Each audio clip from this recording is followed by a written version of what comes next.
Olá, bom dia. Vamos começar a nossa sessão live. Let's start our live session. Eu vou só convidar a Blanca para se juntar a nós. I'm just going to invite Teacher Blanca to join us. Bom dia.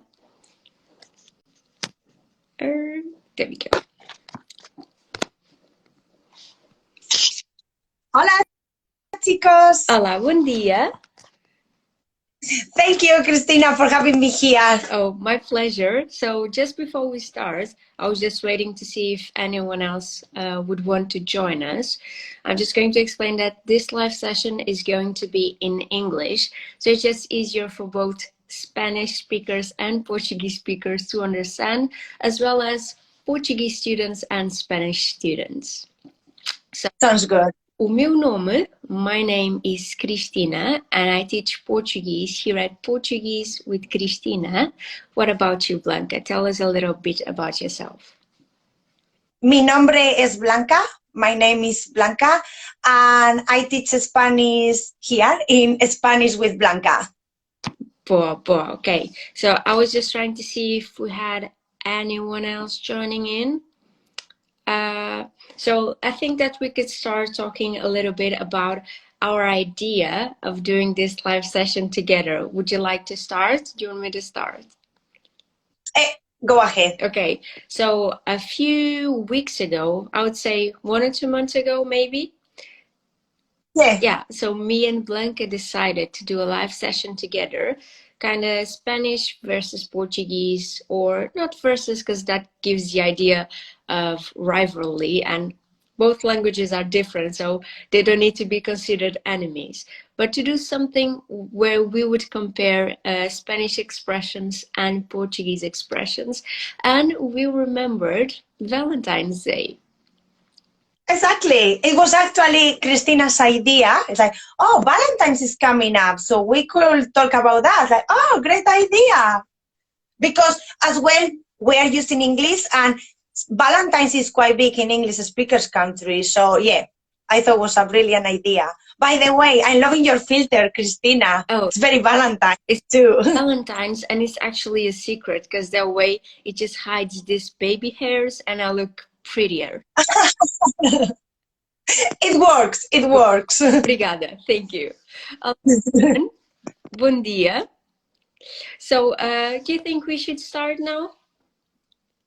Yeah. Have you explained how we are gonna structure the live? Like, okay. So we are going to start our live session with vocabulary words. So just short words. You might have several ways of saying it. And then we're going to actually dive into some expressions. So I'm going to say it in Portuguese, and then Blanca is going to say the equivalent in Spanish, or if they have any other expression that they might use instead, okay? Perfect. Are we going to see the meaning in English, Cristina, or just in Portuguese and Spanish? Do you want to repeat again? Sorry. Are we gonna say the meaning of the words in English or just Portuguese and Spanish? I think that we could also say it in English, so it's easier for beginner students to understand it better, okay? So let's start right in with the most precious ones, how to express your love to your loved one. So in Portuguese, we actually have 3 ways of saying it. So the most basic one, I like you. You could say, gosto muito de ti. How do you say it in Spanish? In Spanish, it's quite similar, and it's me gustas mucho. Okay, me gustas mucho. I think we say it the other way around. Exactly, we have the pronoun at the beginning. But so this one, you could say to your friends, you can say even say to your loved ones, but it's a soft one if you don't want to scare them right away. Exactly. Me gustas is a nice beginning instead of going for I love you just from the start. Exactly. Okay, but the second one, I'm just looking at my screen so I don't forget what I have to say. I got my cheat sheet too. Like, okay, we are not forgetting anything. We would go with adoro-te. So this one is more a loving one. You could say to your family members, still friends, if you're getting into a more serious relationship. It's funny because we have that one in Spanish, a very similar one is te adoro. Okay, so you put the pronoun first.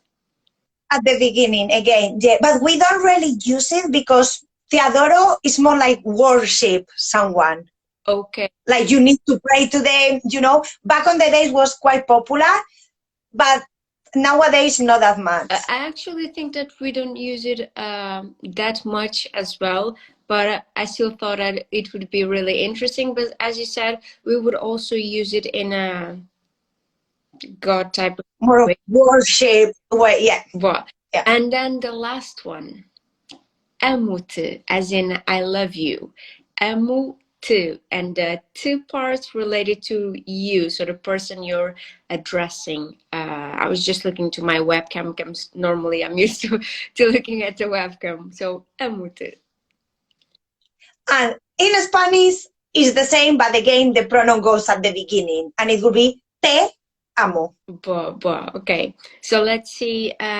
Do you have any questions related to what we've been talking so far? Feel free to give us your suggestions of what we should say, or if you remember any other expressions you might say in English that you might want to know how to say it in Portuguese or Spanish.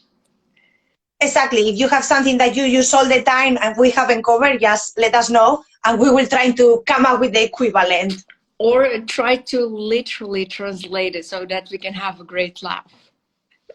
Exactly. That's funny when you try to translate things word by word. Sometimes like, that works, but sometimes like, what do you want to say? So now, not now, tomorrow is Valentine's Day.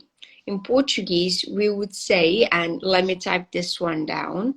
So, dia de São Valentim.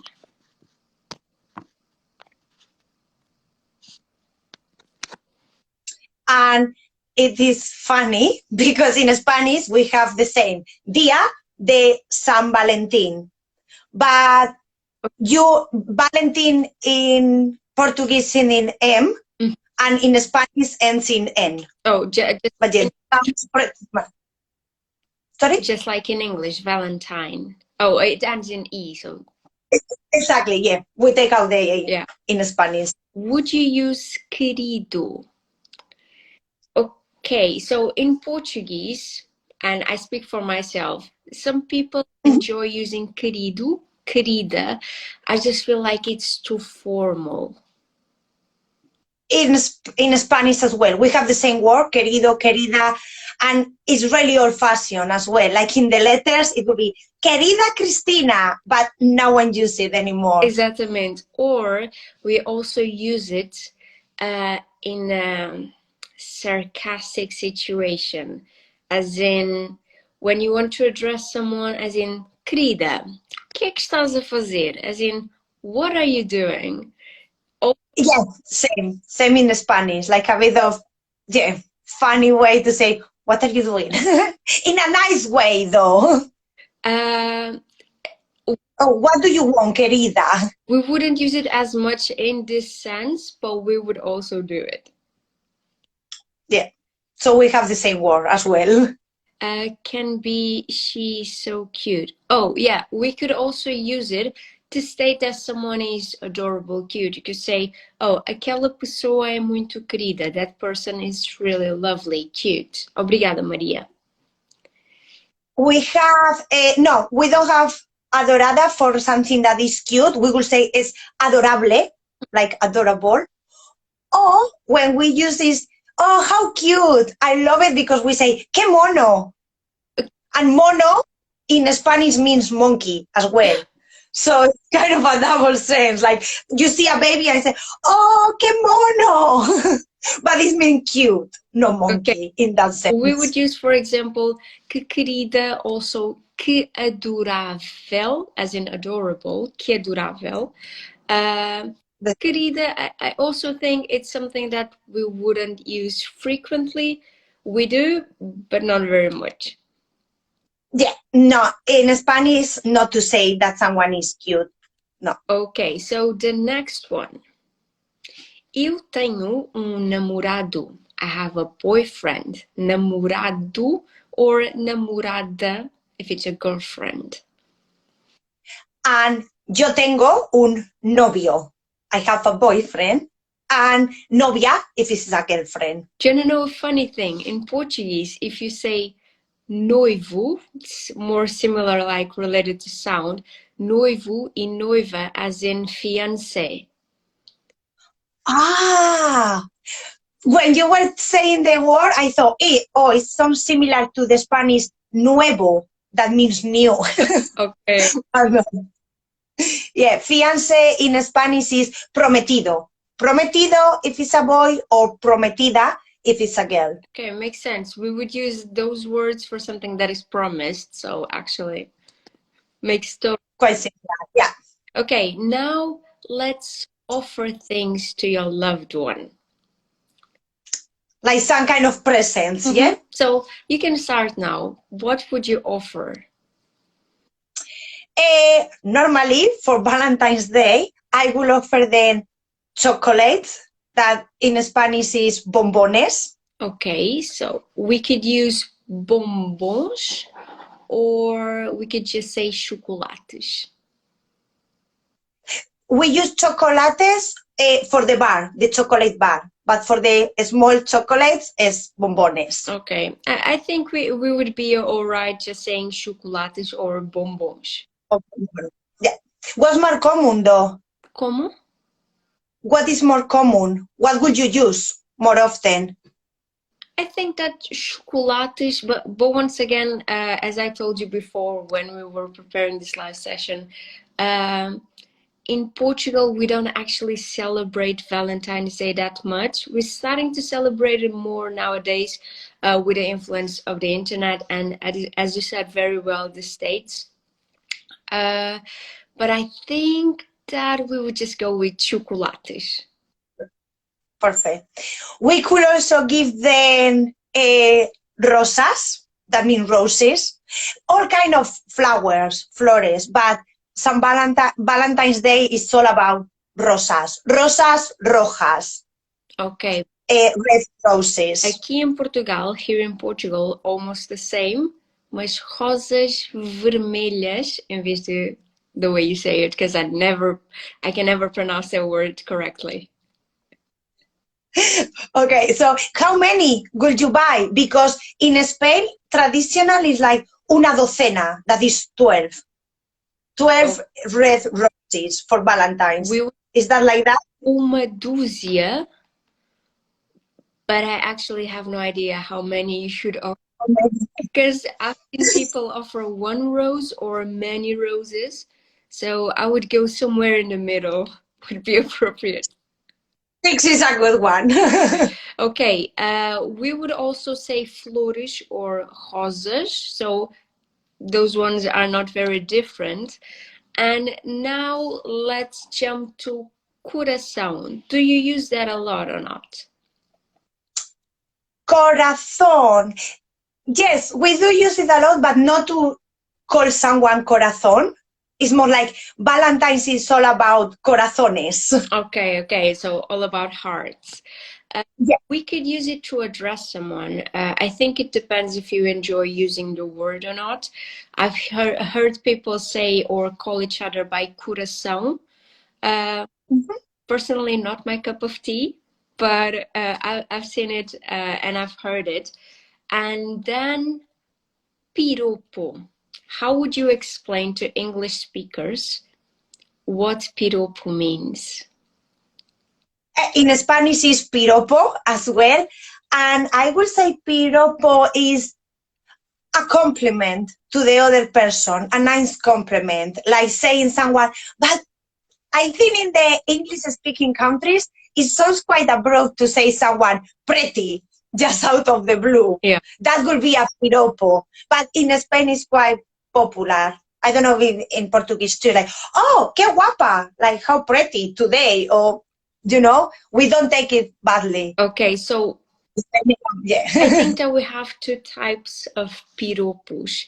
So you can use it as a compliment and the other person wouldn't take it badly. You would actually be like, okay, are you giving me a compliment? But totally acceptable. And then you have those inappropriate ones, like, are you... It's normal in Spain. It's normally for construction workers. Yeah, there's like, and they Igual. They say guapa. I was like, excuse me. Yeah, that's not a compliment, but it's still a piropo. Or like I think that the English meaning would be pick-up lines, piropos. Okay, yeah, it might be actually. Those sentences like, are you an angel? Because it look like you've just fallen from the sky or something, like cringy. I was gonna say that's so cringy, but yeah, explain it perfectly. Just even when you say like, oh no. Okay, so nós em Portugal não oferecemos rosas em números pares. Obrigada. Algo que eu não sabia. That's something I didn't know. Cristina, one quick question, because in Spanish we have a verb for the action of give someone a piropo, and it's piropear. Do you have a verb or you just use it as a noun? I think we would just use it as a noun, or dizer piropo, as in to say a pick-up line, for example. Okay. Opa, tão bom esse exemplo. É, né? É verdade. It's true. Okay, so let's go for the next one. And it's still similar, Portuguese and Spanish. Cupido. Cupido. Exactly the same. And the same in English. We just dropped O. Cupid. We say Cupido. And yes, let's actually go for one that I feel like is extremely different from Portuguese to Spanish and so on and so on, that it's the word dinner. In Portuguese, we would say jantar. In Spanish, we will say cenar. And it's totally, yes, totally opposite. Like, opposite, no, totally different. When I read it, it's like, what does that actually mean? I thought it was like cantar, to sing, because it sounds a bit closer than cenar. But yeah. Okay, I just remember that in some countries, or at least that's what Hollywood movies shows us, so they have this, what do you call it? So like a group of people playing guitars and doing some serenades. How would you say serenades in Spanish? Serenata. Serenata. Okay, we would just say slightly different. Serenata. So, see, yeah, you put the accent a little bit at the beginning of the word. Yeah, but do you think that could be said as a tradition, a Valentine's tradition in Spain? Again, I think back in the days, it was quite popular to serenade someone during Valentine's Day, or not even for Valentine's Day, just to show someone that you were in love with them any random day, but not anymore. Okay. So in here... Do you still do it? Sorry? Do you still do it in Portugal? I think it's the same situation. Some people do it, some people don't. You can also do it without being related to the Valentine's Day, just to show your magnificent heart. Nowadays, every time that I think about serenata, I think about mariachis. Yeah. I think they are the ones that still do it. Yeah. Exactly. Eu adoro a diferença na palavra embaraçada. Okay, that's a good one. Not really Valentine's related, but how would you... It might be. Yeah, maybe. How would you use this word in Spanish? How would you translate it? I don't know what embarazada means in Portuguese. It means when someone is expecting a baby, yeah? Not really. We would say it as in, oh, I messed something up and now I feel ashamed, or I feel... So actually the Portuguese... I don't actually know how to say it in English. I think in Portuguese is closer to the English, because in English it's embarrassed. Yeah, embarrassed. That's literally what it means. If we wanted to say that someone is pregnant, we would use, as I have it in here, grávida. Funny, very funny, because actually I fell for this one too, but all of my students confuse that false friend, like, oh, I am embarazada. Like, oh, no way! Like, embarrassed. Like, okay. So, embarrassed. Go ahead, sorry. No, you tell me. That's a problem when you try to use portunhol. For those of you that don't know, is when Portuguese people try to speak Spanish, and it's not very nice to hear. Or Spanish try to talk Portuguese. You're like, yeah, I know how to speak Portuguese. Like, yeah. How do you say aesthetic in Portuguese and Spanish? Good question. Good question. I think that's a new word. I would just say the word in English and everyone would kind of understand. I think we would say something like aesthetica or aesthetico, something like it. Estética, but at least in Portuguese, it sounds more like where you go to do your nails or to do your waxing sessions. Yeah, like the beauty salon, yeah? Centro de estética, yeah, as well in Spanish. I think we had something here related to serenades still. We have, I think that is called tunas, and that's from the university world where we have all our uniforms. Mainly, and I think originally those groups were a boys group where they would play and they would serenade everyone. But nowadays we also have mixed groups with boys and girls. And in my opinion, from my university experience, they all sound amazing. Real, it's the same in Spain, absolutely the same. It's called tuna, la tuna. Yeah, and here we say a tuna. Yeah. And it's a group of people that they are really good at playing instruments, and they have a special costume as well. And they go playing and singing from house to house, wherever. In this case, in Portugal at least, not just the people from the tuna use the costume. Everyone in the university is allowed to use it because it's kind of the university costume. Oh, okay. No, in Spain it's just for people that go there with the tuna. Okay. Boa. How to say ukulele in Spanish and Portuguese? We would just say ukulele. In Spanish, ukulele Boa. También, yeah. Hi, Jessica. Hey, Jessica. Now, let's dive into some expressions. Let's go for them. Or else we would just dive in and speak about something else. So we are so easily to get off track. Like, okay, focus. I'm going to kickstart and I'm going to invite you out by saying, queréis sair comigo? ¿Quieres salir conmigo? Boa. Or we could also say, queres ter encontro comigo? No, we have like, ¿quieres tener un encuentro? But we wouldn't use it. No, it's like, ¿quieres salir conmigo? That means, do you want to go out with me? Like in a date. Okay, boa. Or if I wanted to use more like a piropo type of situation, I could just bluntly ask you if you're single. Estás solteira, as in right now, or és solteira, not very common.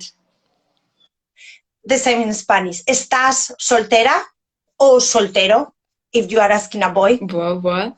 And this one, how would I explain it? So we could say that eu estou a tirar-me a alguém, as in to throw myself to somebody, as in kind of in a flirting situation. But it's kind of going for it, or it's just testing the waters, like you are being nice because... Normally you would actually say that you're bluntly just flirting, no filters. Yeah, okay, yeah, we have that one. So how do you say that in Portuguese? So for example, imagine I'm watching a girl and a boy, or just a to-be couple, or they're just interacting with each other, and I could say, estás a vê-lo? ele está a tirar-se a ela. So he's throwing himself at her, or the other way around. She's throwing herself at him. We will use ligar. Está ligando. Like he's flirting or she's flirting. Like, yeah. Okay. Going. Como é que se diz you are drop dead gorgeous? Well, I don't think we have, at least in Portuguese, we don't have a literally translation. You could say, és tão bonita, és mesmo bonita. In Spanish, exactly the same, but we will say maybe more than pretty, we will say, estás preciosa. Okay. Well, if we go into the line of complimenting someone in piropos, we would have a long list, but I feel like it's safer for us to don't go down that route. Oh, yeah, the list goes on. Absolutely, yeah. Okay, so in here, Brazilian Portuguese, atirar-se. Well, yeah, just to make sure, I'm giving the expressions from European Portuguese, a Portuguese we speak in Portugal. But Fernanda, feel free to tell the way you say it in Brazilian Portuguese, so that way we can have more ways of saying it. The same for me as well. I should warning everyone. I'm talking about my experience that is Spanish from Spain. Probably Spanish from Colombia and Argentina. They will all have their own things. Okay, so glad we get that out of the way, but feel free to, oh, she said something else. Gato, uma gata. Yeah, you could say, estás gato, or és gato, as in, you're really good looking. Oh, okay, no, we only use it. Un gato or una gata in Spanish means cat. Yeah, for the animal, right? Yeah, and we don't use it for people. Okay, so the next one. Imagine that you're going on a date, but you have no idea who the other person is. How would you say that? Cita a ciegas. Podes repetir? Can you repeat again? Cita a ciegas. Okay, we just say encontro às cegas. The end part, I think it sounds similar. Very similar. Yeah, you just think change the noun. Boa. Ela é muito fofa. Okay, we could also use that one, but I don't think we would actually say it a lot. At least I don't use the word fofa very much, because I just found it strange. What does it mean, fofa? Because in Spain, it's not good. Once again, with these words, I think you can have double meaning. So, fofa, okay. Chill, or fofinha, still adorable, cute. We would use it in that sense. Yeah, no, in Spain, it's a no-no. Fofa means fat and, yeah, not good looking. Okay, so if you're learning Spanish, don't use it. Yes, exactly. Or fofinha, yeah. Fofinha is something that we would use more often. Still be cautious with that expression. At least, let's move on. Okay, so how would you explain in English the next one? It's, I don't know, I think I will say someone that has a massive crush on someone, but it's kind of impossible. So in Portuguese, would you say it that way? Sorry? Would you say that too? Yeah, exactly. So I was just trying, the problem here was try to explain it in English, because I think there's one specific expression, but I'm not remembering. But we would say amor platónico. Exactly the same. Amor platónico. So this one, imagine you have a crush on someone, but your side is the only one with a crush and attracted to the other side, then you would use amor platónico. Like when I was a teenager, I have a amor platónico for Leonardo DiCaprio after watching Titanic. Okay. So yeah, that was my experience with amor platónico. I would say that when I was a teenager, I had lots of amores platónicos. I guess so. Leonardo DiCaprio was the biggest, probably. Yeah. Okay, friend zone. Okay, I think that's a good one, a good way of explaining it. that you're in the friend zone, but with this expression, amor platónico, is more like describing the feeling you have. So you feel love for the other person, but it's not correspondido. That's how we would say it in Portuguese. The same, no correspondido, yeah. Amor platónico com Johnny Depp. We all have one, definitely, yeah. Let us know your amor platónico in the comments. Boa, boa. Olá, Anita. Bem-vinda. Okay, so the next one. So this is very, at the same time, it can be really lame and cringy, but I find this expression really lovely. So, encontrar a outra metade da laranja, or a minha cara metade, as in to find your better half, your soulmate. How would you say that? Encontrar mi media naranja. Okay, so that would be for the metade da laranja, so half of the orange. Exactly. It's funny that we use a fruit as well. Okay, so I think we would use more often cara metade, or we would just say ele or ela é o or é a tal. So ele é o tal, he's the one. No, en español usamos mi media naranja to express that too. Okay, boa. And then we could go for the next, still in the same area, almas gêmeas. Sorry. Go ahead, sorry. Almas gemelas en español. How would you pronounce that? Almas gemelas. Okay, boa. Let's just go with soulmates. So, exactly. Because I can't pronounce the second one. Yeah. So we would more often use alma gêmea, or a minha cara metade, or o tal, a tal.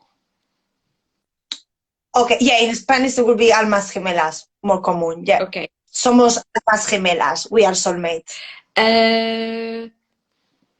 Imagine that you're in love with someone that doesn't quite stay on the same age line. How would you say that? So we have an expression for that, and it's para el amor no hay edad.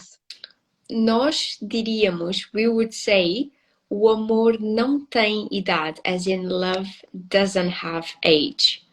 Or in English, just that's the equivalent in English, yeah, exactly. Okay, so the next one, I posted this one yesterday. And just give me a second because my screen just froze. Okay, so sorte no jogo and azar no amor. How would you say that one in Spanish? I love this one because when I'm not having a lucky day on games, I will say afortunada en el juego. Oh, perdón. Desafortunada en el juego, afortunada en amores. Boa. We would say the other way around, as in people who have luck in the game are unfortunate or have bad luck in love situations. So I think that you could try to think of it as in gambling sense, the game part, but you could also use it as, imagine you're a player and you're lucky with whoever you try to get.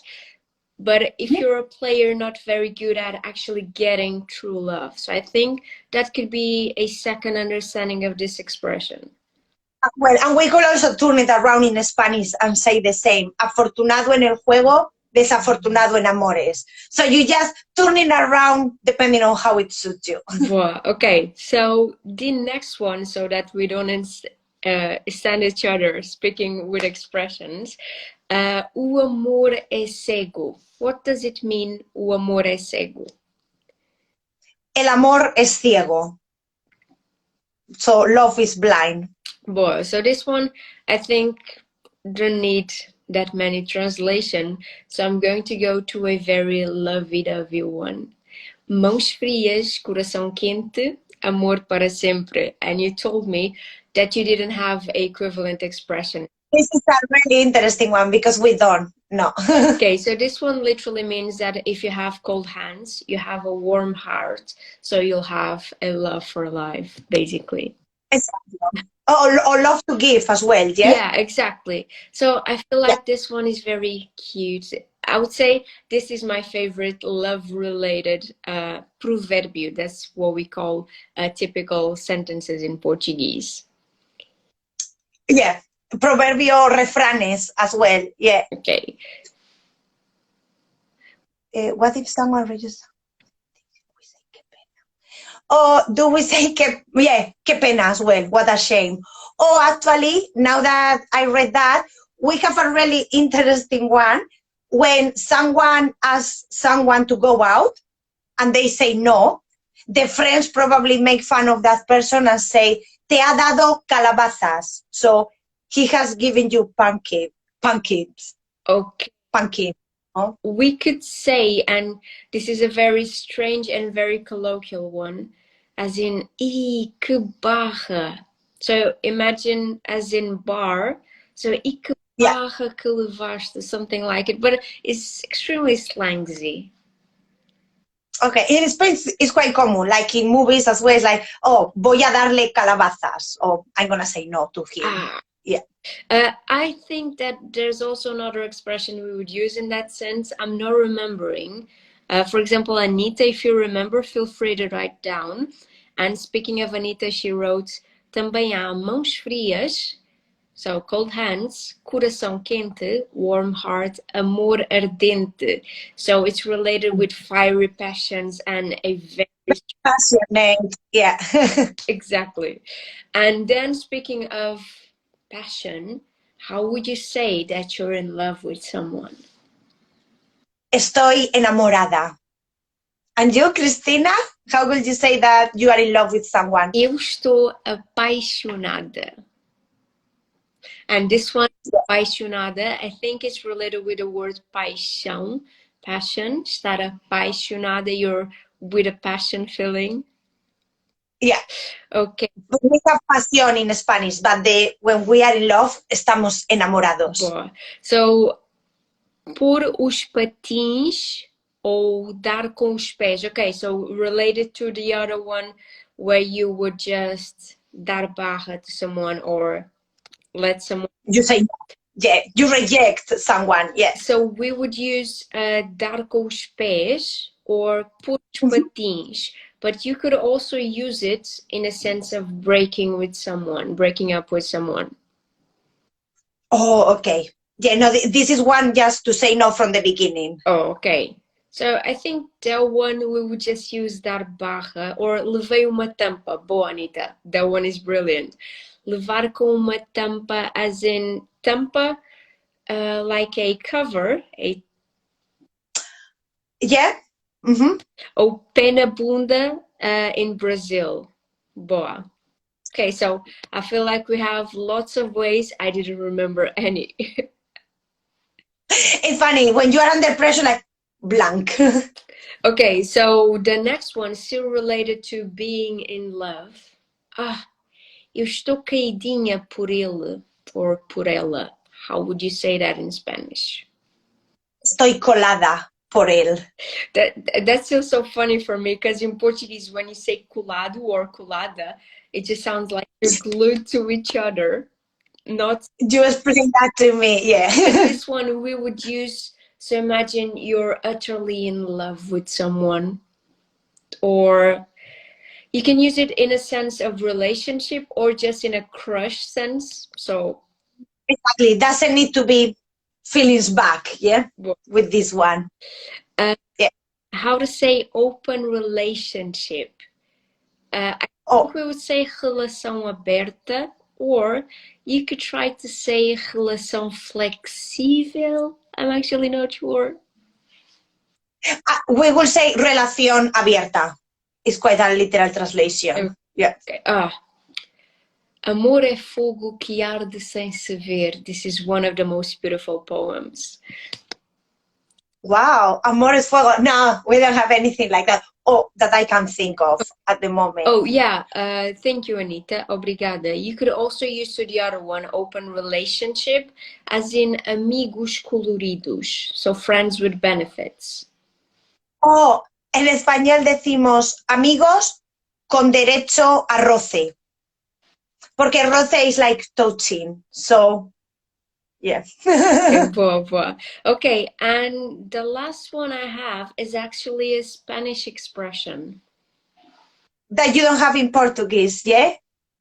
You have the question is estar hasta los huesos. Estar hasta los huesos is to be up to the bones. Like you are in love very deep inside. It's not superficial. It's like forever. I think you could use a very colloquial and slangy as in até as entranhas. So entranhas is a part you call your liver and all of that. So it's really deep dive in, or no fundo do coração, as in deep down in your heart.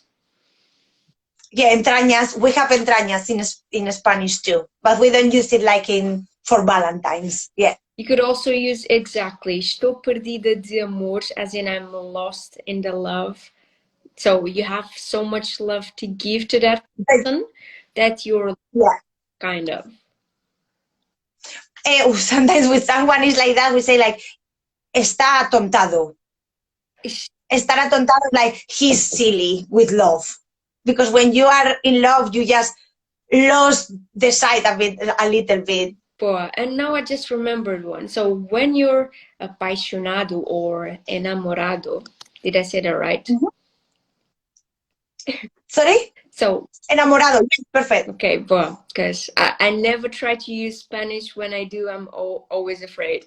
But when you're apaixonado, you would say that estás com sorriso de orelha a orelha, because you're so happy. So your smile goes from one ear to the other. So sorrir, tens sorriso de orelha a orelha.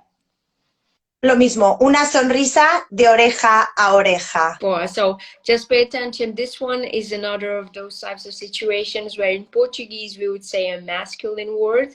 O sorriso, and in Spanish is a feminine word. How you to say it? Yeah. Exactly. Una sonrisa. How to say partners in crime?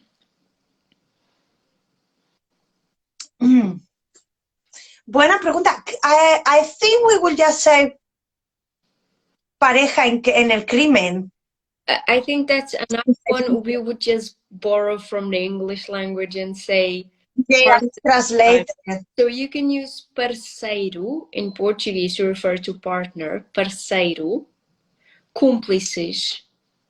Yeah, that's the pressure situation. Yeah. I could never remember the word cúmplices in this case. So it's someone that you do everything and you know that both of you would have each other's back. Yeah, cómplices. Yeah, we'll probably use that one too. Okay, so at the moment, I'm not remembering any other expressions.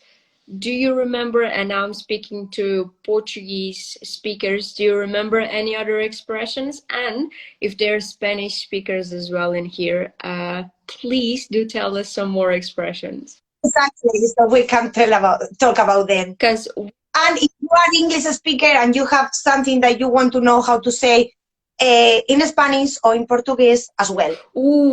Esta é muito boa. Love of my life. O amor da minha vida. El amor de mi vida. Ok, muito semelhante. Borboletas na barriga. Do you know what this one means? No. Okay, borboletas, butterflies in my belly, in my tummy. Mariposas. Mariposas en mi barriga. Mariposas. Okay, so this one you would use when you're in love, but you're actually nervous. So imagine you're going on a date tomorrow. Just stay home, don't go on dates. Just make dates at home, safe. But you're nervous to go on a date, but it's a good nervous. It's a happy, nervous. It's like the beginning of the relationship, and you are excited, and yeah, you feel that feeling in your stomach. Eu estou com borboletas na barriga, estou tão ansiosa. I'm so anxious. Yeah, the same. Mariposas en mi estómago. But you use estómago. Sí. Barriga, we use barriga as well, but especially for that feeling, I think we will use estómago. Okay. Amor à primeira vista. Do you want to try to do this one? I know this one. In Spanish, it's amor a primera vista también. When you see someone and you feel it's the right one, or you just fell in love. Yeah. So this love, as you were saying perfectly, you can use it as love at first sight, or when you met, it was love at first sight. So it's still exactly, but it started right at the beginning. And as well, now that we were talking about stomachs and barrigas, we have it's not kind of Valentine's, but I guess it is. We say, estómago lleno, corazón contento. Okay, boa. When your stomach is full, your heart is happy. Okay, there's one you could say that the way to a person's heart, ou caminho para o coração de alguém é pela boca, as in through food. We have something similar, but instead through the mouth, we use the stomach. El camino al corazón es por el estómago. I think we could also say that, and once again, don't take my word for it, because as you can see, speaking about love, I'm not a love expert. Okay. We are not. That's fine. So I feel like this one, exactly, muito boa, Anita. I think this is a good one for us to finish off. I'm not sure if you know it or if you use it in Spanish. Pombinhos. What? No, I haven't heard it. What does it mean? Or okay, so when do you use pombinhos, as in pigeons? Normally, when two people are utterly in love with each other, you could say, vocês são uns pombinhos apaixonados. Exactly. Like love birds in English, we will say tortolitos. Okay, that one is definitely different. Yeah, definitely. One to write down. Okay, so pombinhos, yeah, feel free to write down on the comments, because I actually haven't been using the comment that much because I was just diving into the conversation that I actually involved. Yeah. But if you feel like you would love to know how to write these expressions, or if there was one in particular that you didn't catch it, just send us a message and we'll let you know how to write it, when to better use it, so that you can prepare for your date tomorrow, once again at home with masks.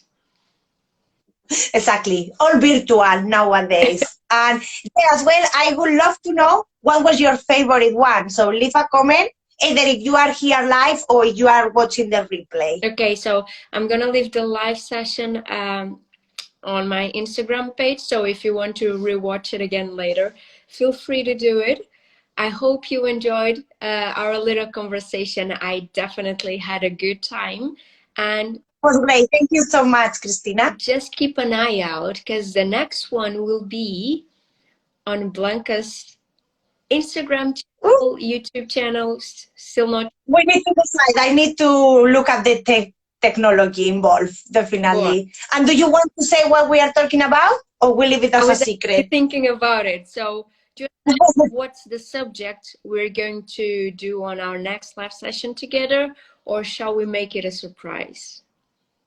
Let's make it a surprise. We will keep it for later. Okay, so Blanca, I'm so happy that you accepted my invitation to come here and speak with me. Thank you for having me here. And everyone, have a lovely Valentine's tomorrow. Feliz San Valentín. Boa, tenha bom dia dos namorados, or feliz dia de... Feliz dia de São Valentim. I just forgot the word so. Adeus. Bye.